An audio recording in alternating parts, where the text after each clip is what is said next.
কেউ কোনো অন্যায় করলে তাকে যে কেউ শাস্তি দিতে পারবে কিনা?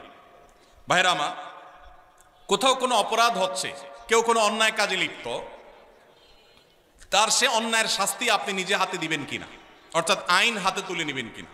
এই প্রশ্ন উত্তরে বলতে চাই, এখানে দুইটা জিনিস আছে। একটা হলো অন্যায় দেখলে বাধা দেওয়া, যেটাকে নাহি আনিল মুনকার বলেছে কোরআন। এই নাহি আনিল মুনকারটা আমাদের উপরে কর্তব্য। নবী সাল্লাল্লাহু আলাইহি ওয়াসাল্লাম বলেছেন, মান রাআ মিনকুম মুনকারান ফালইয়ুগাইয়িরহু বিয়াদি ফাইল্লাম ইয়াস্তাতি' ফাবিলিসানি ফাইল্লাম ইয়াস্তাতি' ফাবিকলবি ওয়া যালিকা আদআফুল ঈমান। কোথাও কোথাও কোনো অনাচার দেখেছেন, কোনো অন্যায় দেখেছেন, আপনার দায়িত্ব হলো হাত দিয়ে সেটাকে থামিয়ে দেওয়া। এর মানে কিন্তু আইন হাতে তুলে নেওয়া না। এর মানে অন্যায়কারীকে শাস্তি দিয়ে শাস্তি কার্যকর করা নয়, তার বিচার করা নয়। এর মানে হলো আপনি আপনার শ্রম, মেধা, কায়িক পরিশ্রম দিয়ে সে অন্যায়টা যেন না হয় তার জন্য